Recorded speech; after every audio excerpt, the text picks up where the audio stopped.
Sebelum kita melanjutkan aktivitas kita di hari ini, mari sejenak kita berdoa supaya kita bisa merenungkan sabda Tuhan. Kita berdoa.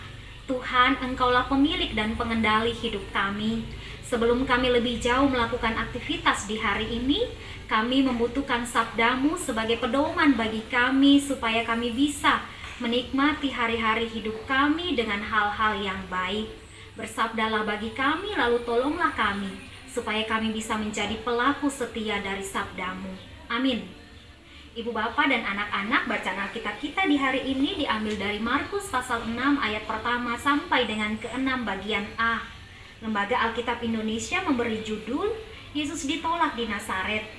Kemudian Yesus berangkat dari situ dan tiba di tempat asalnya, sedang murid-muridnya mengikuti dia.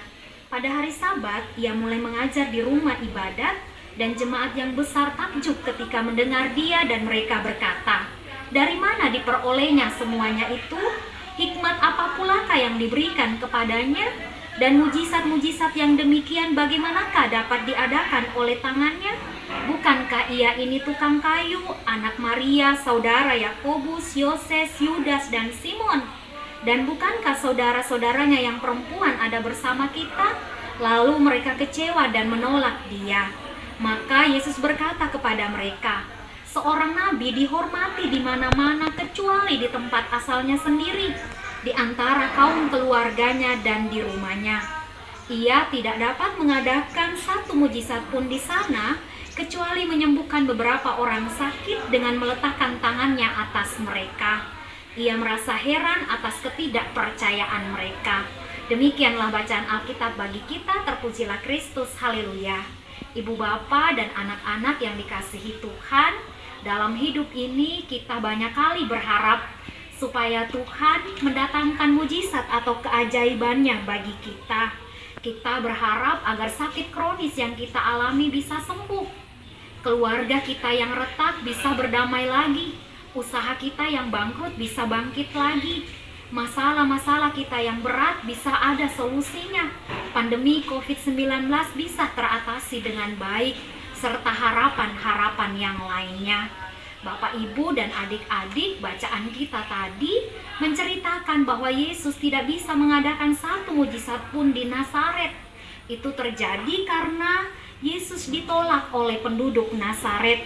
Mereka menutup pintu hati mereka untuk mendengarkan pengajaran Yesus, karena mereka tahu latar belakang keluarga Yesus. Selama ini penduduk Nazaret berekspektasi bahwa Yesus adalah sosok yang keren dan istimewa. Ternyata saat mereka bertemu dengan Yesus, mereka tahu siapa Yesus. Yesus adalah anak Maria dan Yusuf yang sehari-harinya bekerja sebagai tukang kayu. Yesus menurut mereka hanyalah orang sederhana, orang yang biasa-biasa saja, sama seperti mereka. Yesus tidak dapat mengadakan mujizat di Nazaret, Bapak Ibu, bukan karena Yesus tidak mampu, melainkan karena Yesus tahu bahwa tidak ada gunanya melakukan mujizat bagi orang yang tidak percaya kepada Yesus. Ketidakpercayaan penduduk Penduduk Nazaret, ibu bapak, membuat Yesus tidak bisa melakukan mujizat sebagaimana yang sudah dia lakukan di tempat-tempat yang lain. Kalau kita baca pasal-pasal sebelumnya bapak ibu, di sana diceritakan bahwa Yesus melakukan banyak mujizat. Yesus menyembuhkan penyakit, Yesus meredahkan angin ribut, Yesus mengusir roh jahat, Yesus juga membangkitkan anak Yairus yang mati.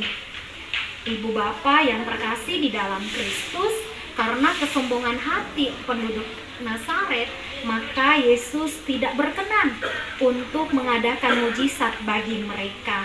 Jadi bapak ibu, mujizat ia akan terjadi kalau kita membuka diri untuk menerima dan mempercayai Yesus.